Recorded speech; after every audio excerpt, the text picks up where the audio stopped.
Hey, it's Brian Winter. If you love the America's Quarterly podcast, please consider becoming a member of our parent organization, America's Society. For 60 years, America's Society has been the House of Latin America in New York. We're a not-for-profit organization that depends on members like you to keep this podcast going. Your membership will help support our work, and it will also give you special access to in-person events in New York City, virtual programs for members outside of New York, and 4 print issues a year of America's Quarterly. All of that for as little as $70 a year. Learn more on our website at as-coa.org. That's as-coa.org. This is the America's Quarterly podcast. I'm Brian Winter. Donald Trump's tariffs have made forecasting Latin America's economies even more difficult than usual in 2025. On today's episode, an overview of where the region stands and what to expect through the end of the year.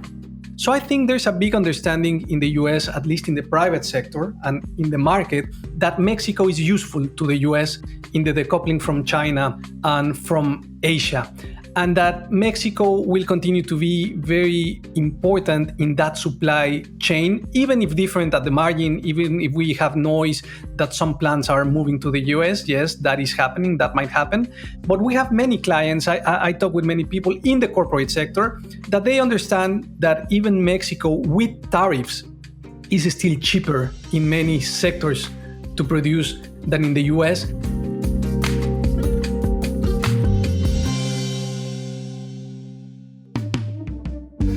Forecasting Latin America's economies is never easy, but this year has been harder than most. On the risks side of the equation, you've had everything from Donald Trump's tariffs to uncertainty over the future of Mexico's judiciary and other institutions, to a big upcoming election cycle in places like Chile, Colombia, and Brazil. But there are positive things happening too. Argentina's economy continues to perform well under Javier Milei. Inflation continues to come down across most of the region. And Brazil's economy has also done better than expected, despite its recent confrontation with President Trump. Twice a year on the AQ podcast, we try to pause and do an overview of where the region's economies stand. It's become a tradition of sorts. I always learn a lot. Our guest, once again, is Ernesto Revilla. He is the chief economist for Latin America at Citigroup. Ernesto, welcome back to the AQ podcast. Brian, it's always a pleasure. Ernesto, so let's start with the big picture here. How are Latin American economies performing this year? Surprisingly well. I would say that if you look at the forecast for the region for 2025 and 2026, is surprisingly stable and slightly higher than what it was in 2024. Latin American economies remain resilient.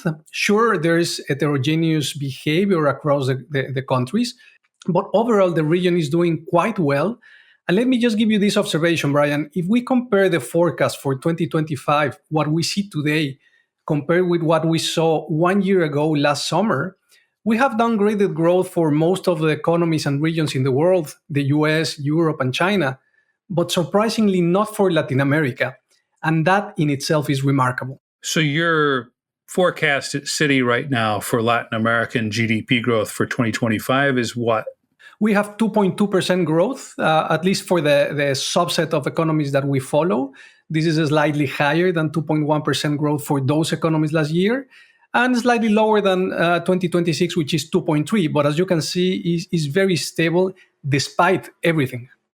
So that's not a great number, but your point is that at a time when so many other regions around the world are facing headwinds and even less growth, that Latin America has been fairly resilient. Why is that? There are a couple of reasons. I would say that the external environment has been favorable, and I'm talking in particular about the weak dollar. You know, since Liberation Day in April 2nd, the dollar has depreciated close to 10%. And the depreciation of the dollar is a tailwind for emerging markets. It means that Latin American currencies have behaved pretty well. Short-term rates in the US are also expected to fall relatively soon by the Fed. and this is also positive for Latin America. But going into particularities of the region, I would say that it's well recognized now that the region has not been as affected with the reciprocal tariffs of the US because the US really doesn't have a huge trade imbalance with Latin America, probably with the exception of Mexico. And I think it's also recognized that the geopolitical reconfiguration has not affected or will not affect Latin America as much as other places. LatAm is well positioned in terms of its geography, the fact that it's the Western Hemisphere, and that it's really in a good spot to substitute some of the imports that the US doesn't want to do from Asia or Europe or other places. The glass half full panorama that you're describing right now is at odds with what you feel from people, not just on the street in many places, but also from members of the business community. What accounts for that? Sure, that disconnect is clearly there, particularly when you speak with locals everywhere from Mexico to Colombia. Sure, there are big challenges in the region, fiscal, politics, security, crime, and others. But the fact of the matter is that labor markets in general remain resilient. The consumer has behaved better than expected because some of the determinants of consumption, for example, remittances, despite the noise, remain supportive. And I think part of that has to do with front loading. What I mean by this is that in anticipation of the tariffs, in anticipation of remittances, in anticipation of changes in policy, people go out and consume or send money or do economic activity before the policy changes. And that has shown as resilience in the data. Let's see if that holds up for the second half of the year. But honestly, the macroeconomic data so far has been good.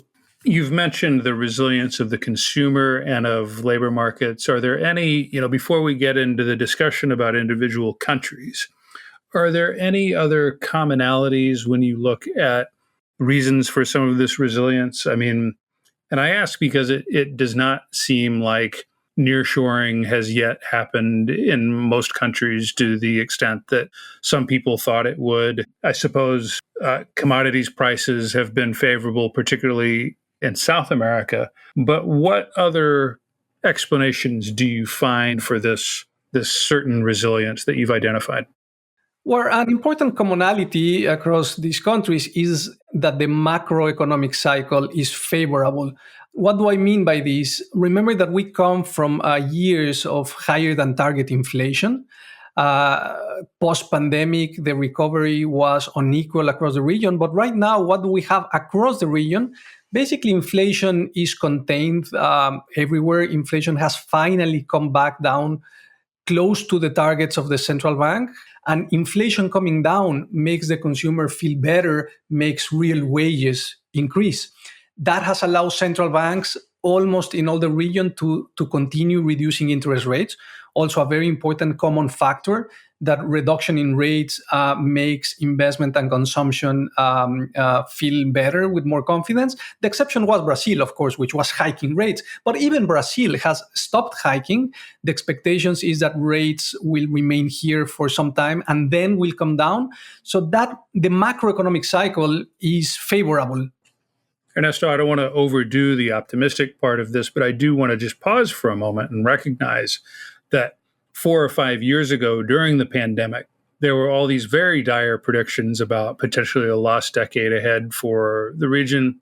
Nobody is super excited about what's happening right now, but at least it's better than what many of us expected in the depths of 2020 and 2021 when we were all locked in our homes. And there was all this talk about Latin America being the world's hardest hit region by the pandemic, both in terms of the health effects as well as the economic and social effects. What I'm hearing is that, the recovery has been better than we hoped. Yeah, this is not to ignore challenges, but as I've been mentioning, so far so good in terms of the macro.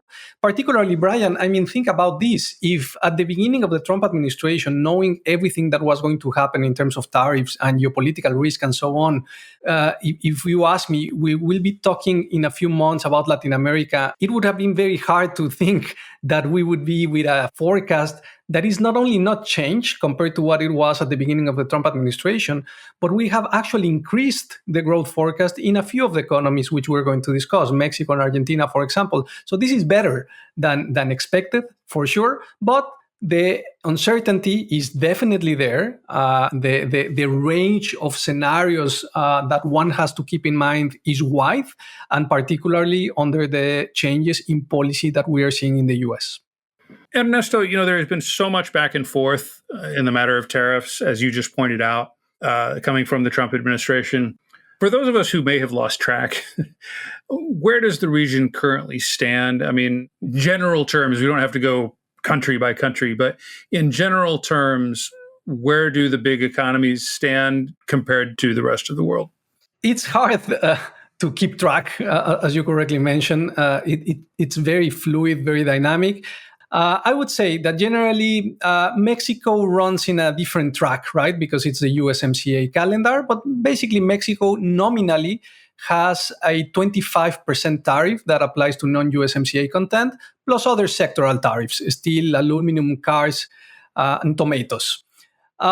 Brazil is in a different place, as you know, because it's facing a 50% tariff. And the rest of the region basically stayed with a 10% reciprocal tariff from the US, with some exceptions. For some reason, the White House announced that Costa Rica, Ecuador, Bolivia, Venezuela will face 15%.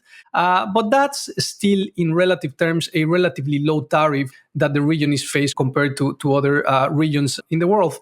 All right. So let's get into the individual countries here. And let's start with Mexico, which, as you pointed out, is one of the most difficult cases. And it's a complicated scenario because, on the one hand, most forecasts call for a light recession this year, a contraction in GDP in 2025. It's a country that has faced a lot of uncertainty with regard to tariffs. It has a dependence on the U.S. economy like no other, sending more than 80% of its exports to the U.S.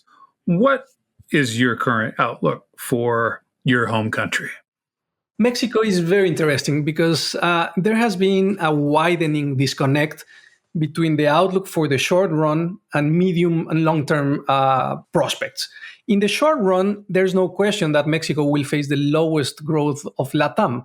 But let me say that in the margin, analysts, including myself, have become a little bit more optimistic in the short run. And by more optimistic, I mean moving growth expectations, in our case, from 0.2 to 0.5%. It's still very low, but it's still enough for Mexico to avoid a technical recession. But why is that the case at the difficult short run?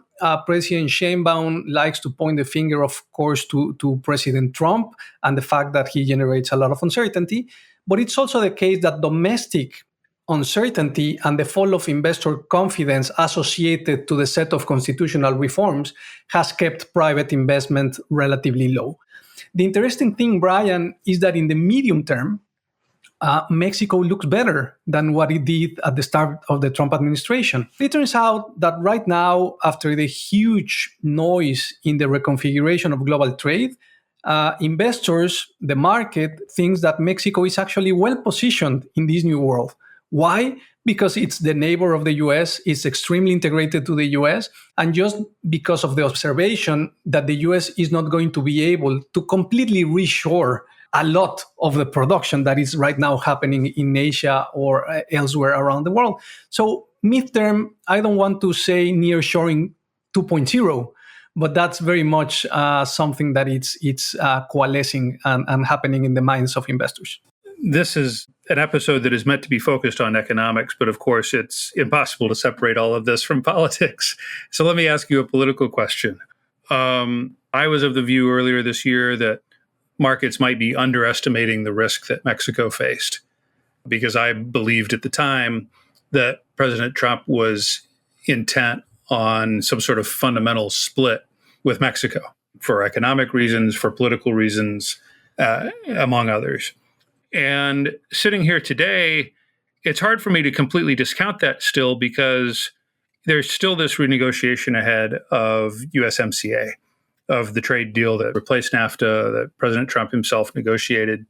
And I talk to people in Mexico who say, yeah, you know what, we still really don't know what's going to happen. and what that means for the future of our economy. What's your view? I think the risk is definitely there. I mean, and while Trump is in the presidency, you cannot discount some big shift in policy. But I would say that the narrative has coalesced into something very similar to Trump 1, which is that USMCA will mostly prevail in a similar shape to what it has, just because of the reason that I was alluding to before. The US right now, Brian, is at close to full employment, right? The unemployment rate is very low. All resources are used at capacity. The US cannot credibly bring onshore the production of low value manufacturing. I mean, even if some US policymakers say that they want to do t shirts and jeans and screw the little screws of the iPhone in the US, it won't be physically possibly because there's not capacity. So I think there's a big understanding in the US, at least in the private sector and in the market, that Mexico is useful to the US in the decoupling from China and from Asia, and that Mexico will continue to be very important in that supply chain, even if different at the margin, even if we have noise that some plants are moving to the US. Yes, that is happening, that might happen. But we have many clients, I talk with many people in the corporate sector, that they understand that even Mexico with tariffs is still cheaper in many sectors to produce than in the US. And I think this is sustaining some of the optimism for the medium term. Ernesto, in discussions of President Sheinbaum, there has been so much focus on her handling of the relationship with the United States and with President Trump. What is your up-to-date appraisal on her handling of the economy at large and some of these domestic factors? And I ask this because, I sort of hear two different views. I hear a somewhat pessimistic view that focuses on the risks posed by the judicial reform that Mexico has undergone over the last year. And then I hear a somewhat more optimistic view that actually she is more focused on security than her predecessor was, and that she is listening to the private sector more than President López Obrador did. Where do you come down on all this? I think there's lights and shadows, as in almost everything. I think in terms of the relationship with Trump, well, so far so good. I mean, there's no question that Claudia Sheinbaum has been pragmatic, has kept a cool head, that Mexico has so far gotten better outcomes than others, especially Canada, which is also part of the USMCA. And I think that's good so far. Of course, I don't think you can claim a victory until the end of the full renegotiation process. But Mexico is doing relatively fine in that respect. It has forced President Sheinbaum to be a little bit more pragmatic, which she has been on security, also on energy, with good developments in the electricity sector. Today, they announced plans for Pemex, which the market will discuss whether they are credible or not. But this is very different from her predecessor. So all of that is good. But it's also true that domestic policy is still not completely business friendly. The not only judicial, but the whole institutional reforms that are happening are weakening checks and balances in the countries.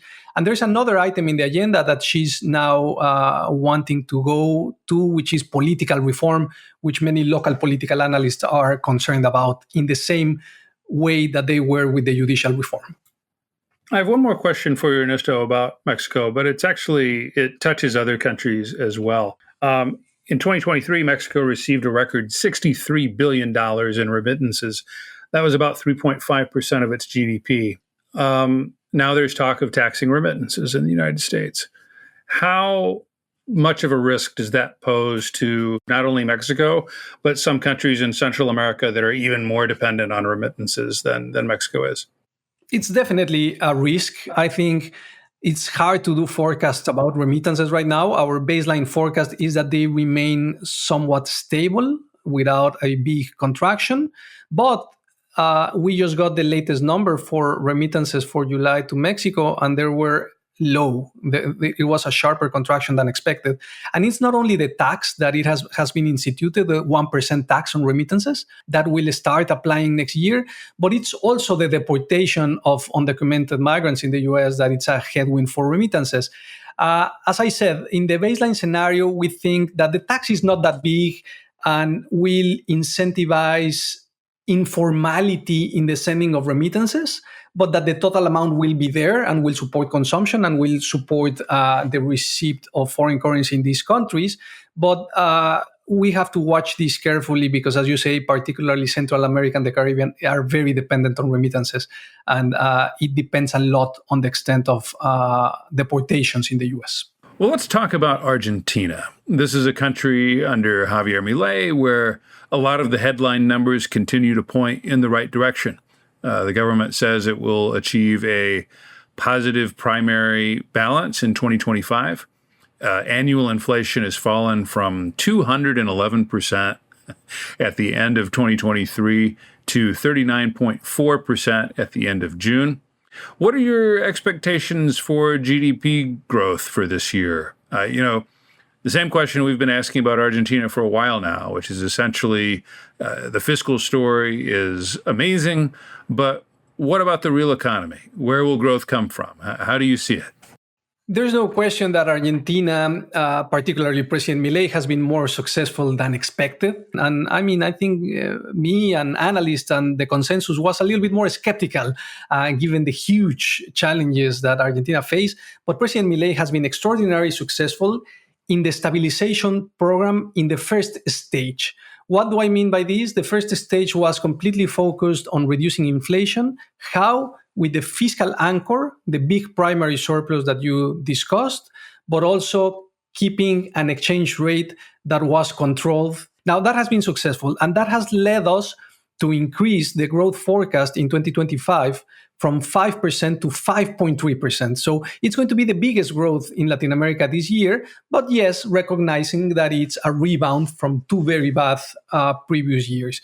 But so far, so good. The IMF program was better than expected, front-loaded with a lot of money upfront for Argentina. And now the question is how to get to the second phase of stabilization, which people expect to happen only after the midterm election in October. There are still macro challenges. Not everything is already fixed. There's still some risk, but as I was mentioning, so far so good and higher odds of success. There was a really interesting Bloomberg story about Argentina a couple of weeks ago that talked about kind of signs of a two-track economy within Argentina right now, where even more than usual, people at the top of the social pyramid were doing well. This is people with access to dollars. But it was looking at things like restaurant occupancy rates and other signs of a slowdown kind of, amongst the working class. We've seen extreme poverty fall. I mean, that part of the story has been positive. But, is there anything kind of just beyond these headline numbers that we've all focused on that gives you pause about, the majority of the population not feeling a recovery yet and the impact that could have on those legislative elections later this year? Yes. The biggest pause that people have around the Argentinian recovery is that there is a lot of risk in the fact that the currency is very strong and that traditionally the combination of no international reserves like Argentina has right now with a strong currency usually increases the risks of currency crisis.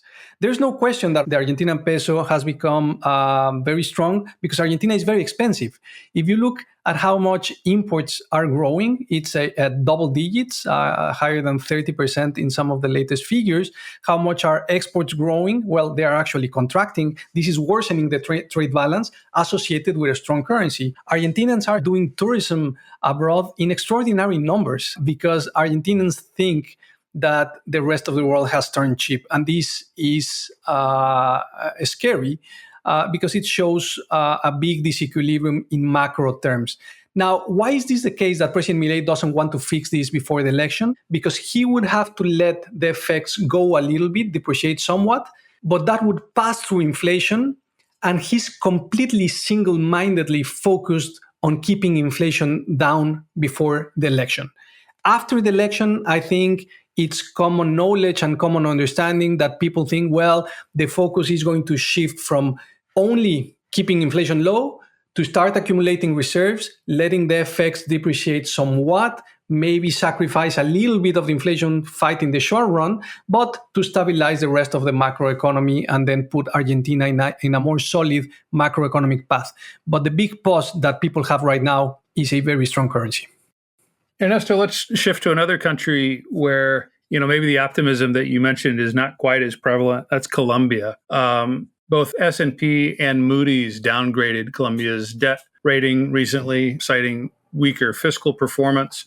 There's also just, a general pessimism around the country right now under President Gustavo Petro. Some of that is because of a deteriorating security environment where we saw, the attack against presidential candidate Miguel Uribe some weeks ago. On the economic side, what is causing this lack of confidence right now? As opposed to Argentina, where I said that the situation is better than was expected, in Colombia, it's the opposite, just as you described. I think we are more concerned and there are yellow warning signs, particularly because of the fiscal situation. That's the crux of the matter in terms of the economic outlook. Why? Because Colombia has been facing the problem of twin deficits for a long time, a big current account external deficit, a big public sector fiscal deficit. It has to be said, Brian, that the current account deficit has improved significantly, but now the fiscal deficit is wider and bigger. Just to give you numbers, we are expecting a deficit of 7.5% of GDP this year in Colombia, which is very big, and 6.5% the next year. And it's not obvious how Colombia can come back to lower deficits as they plan in their medium-term fiscal framework without a fiscal reform. That won't happen, of course, in the rest of the Petro administration. People are putting their eyes on the election. But I would say that in terms of market participants, this bad news is already priced in. Colombia has a big risk premium in its asset prices, in the Colombian peso, in its interest rates. I think people are now looking forward and hoping that the political cycle brings fiscal consolidation. I think so much of it has also just been a shock in a country that, somewhat uniquely in the Latin American landscape, never defaulted on its debt, that has had its share of challenges over the years, particularly with regard to security, but where the economy, that ship has always been pretty tightly run. So some of this slippage, which, predates the current government, but has certainly not been fixed under the Petro administration, I think has also just really been a negative shock for people both inside and outside of Colombia. But that's a great observation, because part of the medium term, I don't want to say optimism, but part of the being constructive about Colombia is that social consensus for fiscal responsibility is there. Ernesto, let's talk about Brazil. And I'm hesitant to do so only because, as we record this, we're waiting for some sort of potential retaliation from the Trump White House following the announcement of the House arrest against former President Jair Bolsonaro. The Trump administration has already announced 50% tariffs, which are expected to go into effect. We don't know kind of what's going to happen going forward. But, one less commented part of this confrontation is that at least so far, even with this headline tariff rate that is among the world's highest, there have been no ratings agency downgrades of Brazil, for example. They haven't even announced any kind of downward revision in their forecast. And that reflects the view that, in part because Brazil's economy is relatively closed, and in part because its percentage of exports to the United States is not that high, that this is a confrontation that the economy appears mostly able to tolerate. Do you share that view? And if so, what explains some of the underlying economic strength that we see and have seen in Brazil these last couple of years? With the caveat that you mentioned, that let's see what happens between the Trump administration and the Lula administration. So far, I think that analysts and the market are not that concerned about the huge 50% tariff, because just as you mentioned, Brian, Brazil is relatively closed, and the share of exports that go to the US is also relatively low. Just to give a comparison, in Mexico, exports are 40% of GDP, and 80% of those exports go to the US. In Brazil, exports are slightly lower than 15% of GDP, and around 15% of those goes to the US. So if you ask, how did you change your growth forecast for Brazil after the announcement of the 50% tariff? We didn't. And that's remarkable. We're still expecting growth of 2.2% in Brazil in 2025. Now, Brazil is extremely resilient because, as you know, it has super high nominal and real interest rates. Actually, the interest rates in Brazil in real terms are the highest across the world. And despite those high levels of interest rates, the Brazilian economy remains resilient. Why? Because the labor market is extraordinary. It's at a historical low in its unemployment rate. And I think part of the resilience has to do with the success that Brazil has had in terms of the huge transformation of its payment system, the success of PIX, the financial inclusion that it has had, how it has been the backbone of a big dynamism in the credit market that keeps the consumer in Brazil resilient. So when we look at Brazil, yes, there are obviously the fiscal challenges as usual. They are always there. There are all these noises around tariffs, but the economy remains relatively resilient with not that bad level of growth for 2025. And the agricultural sector is just booming as well. Exactly. Ernesto, as we come to an end here, what other countries stand out for you, both in terms of positive and negative? Well, I would say that a general comment, Brian, is that for some of the middle-sized economies like Peru and Chile, I would say similar to Colombia, I think investors and the market expect the political cycle to be positive this time around. The base scenario is that the right center-right governments will win in most of these elections, and that is generally good for business sentiment. Now, some of the most interesting stories are happening in smaller countries. I would say Costa Rica right now is screening as a little bit more risky because I don't know if you've paid attention, but the currency, similar to Argentina, has become super expensive. And Costa Rica is facing deflation, very strong currency. This has increased costs dramatically, so tourism is coming down. Some big firms are announcing that they are going out of Costa Rica because of costs and other logistical problems. So Costa Rica is a country that we've been watching. And on the positive side, Brian, Guatemala, Dominican Republic are very constructive credits in the region, meaning that these are countries where the credit outlook might actually be improving as opposed to deteriorating, similarly to Colombia or Mexico or elsewhere. It's the smaller countries that have better fiscal stories and probably better outlooks in terms of credit ratings. Ernesto, this conversation has become something of a tradition at AQ. It's always a great tour around the region. We appreciate you joining us. Let's see what happens, Ryan, and thank you always for the invitation. Thank you for listening to the America's Quarterly Podcast. If you enjoyed this episode, please leave us a review, give us a rating, and subscribe wherever you get your podcasts. The America's Quarterly Podcast is produced and edited by Luisa Franco. Our sound engineer is Gabriela Baez.